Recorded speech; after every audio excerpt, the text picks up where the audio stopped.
नमस्कार, आप सबका स्वागत करता हूं मैं। मेरा नाम है आचार्य शुभाशीष बैनर्जी।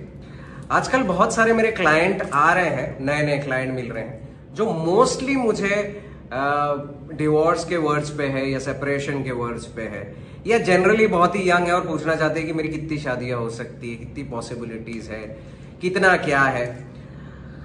तो मैं तो जवाब दे देता हूं मेरे नॉलेज बेस के हिसाब से, लेकिन मैं कुछ क्लैरिटी इसलिए करना चाहता हूं इस वीडियो में क्योंकि मैंने बहुत सारे वीडियोस यूट्यूब पे देखे हैं जहां पे लोग अपने मन घड़न कॉन्सेप्ट्स बना ले रहे हैं about second marriage, third marriage, fourth marriage, whatever. अब पहली बात तो देश काल परिस्थिति वाला कॉन्सेप्ट तो मोस्टली आप लोग सबको पता होगा कि देश कहां पे आप रह रहे हैं, काल मतलब जिस समय में आप है 2025 चल रही है, और देश काल और परिस्थिति मतलब सिचुएशन एज इन जैसे सपोज हम इंडिया में, मैं इंडिया में अब मेरा I am governed by the Indian culture. मेरे आसपास के लोग, सोसाइटी, रहन सहन, खान पान, बोल चाल, है ना। अमेरिकन अलग है, मॉडर्न थिंकिंग है, ब्रॉड माइंडेड है, अलग है उनकी सोच, अलग कहूंगा, सही या गलत नहीं कहूंगा। यूएस वाले, यूके वाले, अफ्रीकन अलग है, चाइनीज अलग है ना। वो हो गया परिस्थिति। तो देश काल परिस्थिति अनुसार इंडियन सोसाइटी में एक काल में बहुत सारी बीवियां रखना अलाउड था, हिंदुइज्म में भी, है ना। तो अकॉर्डिंग टू एस्ट्रोलॉजी सातवां घर और दरा कारक जयमनी में सातवां घर का घर पराशरी सिस्टम में रिस्पॉन्सिबल है स्पाउस के लिए, करेक्ट। अब ग्रंथों के अनुसार अगर सेकंड मैरिज हो रही है तो पहले मैरिज से तीसरा घर देखा जाता है जो कि नौवां घर है। क्योंकि माइथोलॉजी के हिसाब से, एस्ट्रोलॉजिकल बुक्स के हिसाब से एक जमाने में जहां ज्यादा बीवियां अलाउड थी, ज्यादा शादियां अलाउड थी या ज्यादा स्पाउस अलाउड थे, तब बीवी की छोटी बहन को दूसरी स्पाउस माना जाता था। इसलिए 9th हाउस को देखना जरूरी है ना। 9th हाउस से सेकंड मैरिज को देखते हैं। मैं बहुत सारे केसेस में 7th हाउस से थर्ड अवे देखता हूं, मतलब 9th हाउस मतलब वाइफ की छोटी बहन, क्योंकि लग्न से तीसरा घर थर्ड अवे अपने छोटे भाई बहन होते हैं, छोटे सिबलिंग। तो 7th हाउस से थर्ड अवे 9th हाउस। मैं लग्न भी देखता हूं कि 7th से 7th अवे, भवाद भवम का प्रिंसिपल लगा कि लग्न कैसा बैठा हो। 7th से 7th अवे मतलब अपना लग्न का लॉर्ड वो कैसा बैठा हुआ है। प्लस मैं राशि से 7th हाउस को भी देखता हूं, क्योंकि अगर आपका लग्न ही अलाउ नहीं कर रहा है, मतलब फिजिकली आप इनकेपेबल हो of having a second spouse, या आपका मन ही नहीं है, या राशि से आपका मन ही नहीं है फॉर अ सेकंड स्पाउस, तो दूसरी शादी का योग होते हुए भी शायद आप वो क्रियमान कर्म ना करें कि आप शादी की ओर जाए ही ना, है ना। अब इस चीज कॉन्सेप्ट को अगर आप समझ गए हैं तो वेरी गुड, कमेंट्स में लिखिएगा। अगर नहीं समझे तो री एक्सप्लेन करूंगा। अब मैंने बहुत सारे वीडियो देखे हैं जहां लोग बोल रहे हैं सेकंड हाउस से देखते हैं सेकंड मैरिज। सेकंड हाउस से हम सेकंड मैरिज को क्यों देखेंगे, पहले आप ये एक्सप्लेन कर दीजिए, ठीक है। अब बहुत सारे ये लोग बोल रहे हैं कि first marriage is 7th house, उससे third away is third marriage, उससे थर्ड अवे भवन का प्रिंसिपल यूज करके थर्ड मैरिज, फिर फोर्थ मैरिज, ऐसे करते करते कर रहे हैं, ठीक है। वो जस्टिफाइड है, ये प्रिंसिपल अप्लाई कर सकते हैं, लेकिन इसका कोई प्रमाण नहीं है। प्रमाण और प्रूफ क्या है ना। जैसे हम लोग एक दवाई लाते हैं, अब दवाई लैब टेस्टेड होता है ना, तो बहुत सारे लोगों पे टेस्ट किया जाता है, एनिमल्स पे किया जाता है, फिर ह्यूमंस पे किया जाता है, ट्रायल टेस्ट्स, और फिर एक निष्कर्ष पर पहुंचते हैं कि ये ड्रग चलता है और ये ड्रग नहीं चलता। ठीक उसी प्रकार astrology is only based on human trials of experience. As such कोई प्रमाण नहीं है, प्रूफ नहीं है ना। कोई प्रूफ नहीं है कि ये कॉम्बिनेशन का ये आउटपुट हुआ था, ये रिजल्ट हुआ था। और अगर है भी प्रूफ कि इसकी कुंडली ऐसी थी, है ना, जो कि हमारे को प्रूफ रीडिंग में देते कि ये कुंडली है, इसमें इस घर में ये कॉम्बिनेशन में ये हुआ था, इस महादशा, इस अंतरदशा, इस पर्यंतर दशा, इस प्राण दशा में, इस गोचर में ये रिजल्ट आया था इस व्यक्ति को कि इसकी दूसरी शादी हुई थी, मगर उसका काल, देश और परिस्थिति अलग थी, है ना। ये कंसिडर। अब coming back to the point, astrology में ये प्रिंसिपल अप्लाई कर सकते हो second marriage, third marriage, fourth marriage देखने के लिए। दूसरी चीज, काल के हिसाब से 7th हाउस को अगर बहुत सारे मेलेफिक देख रहे हैं जो मल्टीप्लाई करते हैं, या 7th हाउस आपका डुअल साइन है। डुअल साइन कैसा हो गया, जैसे जेमिनाई हो गया, जैसे वर्गो हो गया, सैजिटेरियस हो गया, पाइसिस हो गया, dual sign.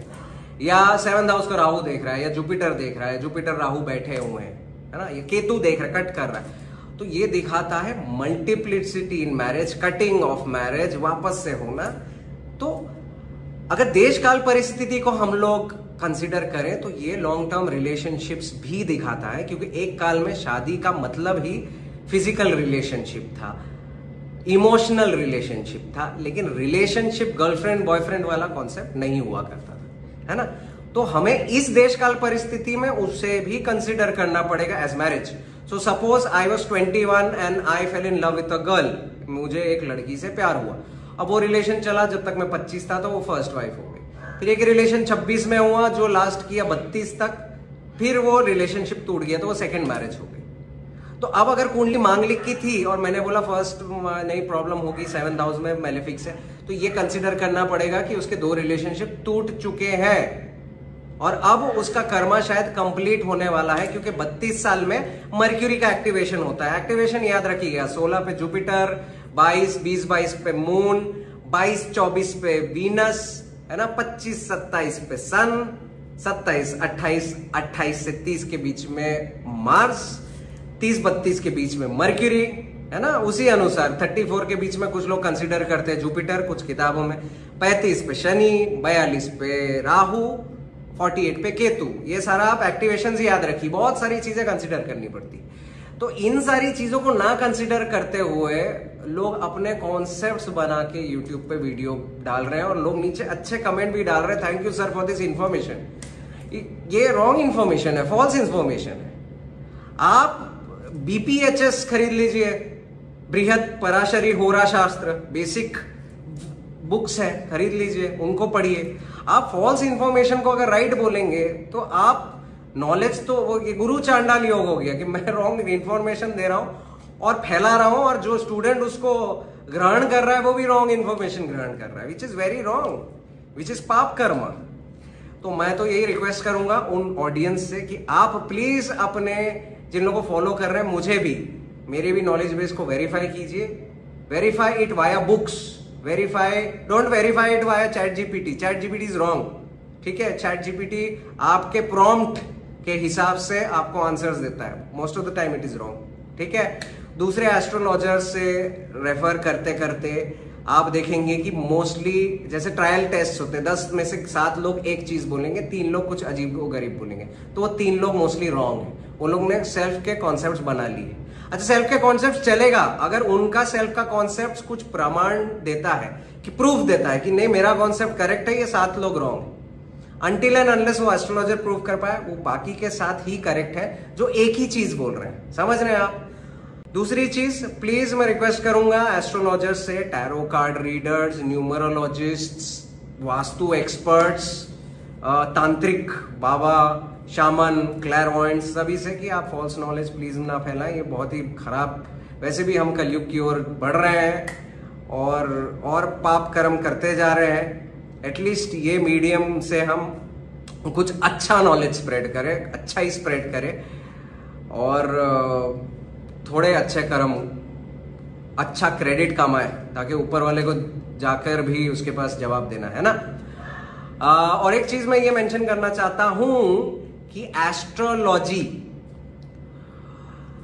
Good astrologer, good numerologist, good tarot card reader, good vastu expert आपको इमीडिएट रेमेडी नहीं देगा। अगर वो रेमेडी दे रहा है तो वो वीक एस्ट्रोलॉजर है, वीक न्यूमरोलॉजिस्ट है, वीक टैरो कार्ड रीडर है, वीक वास्तु एक्सपर्ट, ठीक है। वास्तु एक्सपर्ट पहले बताएगा कि यहाँ पे प्रॉब्लम क्या है आपके वास्तु में। एस्ट्रोलॉजर बताएगा prediction, time of events, timing of events. उसका काम 100% है रेमेडी देना, ठीक है। लेकिन रेमेडी क्या होती है?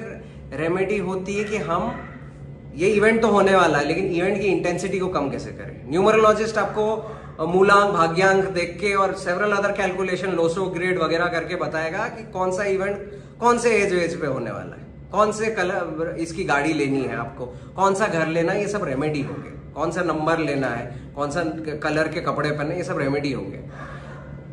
Week astrologer, weak guidance counsellor आपको रेमेडी देगा, तो रेमेडी दे रहे हैं कोई तो वो वीक है, उनको टाइमिंग देना है। टैरो कार्ड रीडर आपको एक्सप्लेन करेगा कार्ड, ये कार्ड का ये मतलब है, वो वीक टैरो कार्ड रीडर है, उसे कुछ नहीं आता। टैरो कार्ड रीडर आपको बताएगा कि आने वाले टाइम में क्या होने वाला है आपकी एनर्जी के अनुसार। अगर वो नहीं बोल पा रहा है कोई न्यूमरोलॉजिस्ट, एस्ट्रोलॉजर या tarot card reader, that person can be a teacher but can not be a guide and consultant. Simple, ठीक है। ये सारे ऑडियंसेस के लिए था। देखिए, मैं आपको सिखा नहीं रहा हूं, मैं भी सीख रहा हूं, मैं भी स्टूडेंट हूं, आप भी स्टूडेंट है ना। हम दोनों एक दूसरे से वार्तालाप करके सीख सकते हैं, लेकिन फॉल्स नॉलेज प्लीज मत फैलाइएगा। ये सभी उन लोगों के लिए जो ये वीडियो देख रहे हैं, वो भले वीडियो बनाते हो, लेकिन प्लीज फॉल्स नॉलेज मत कीजिए। नमस्कार।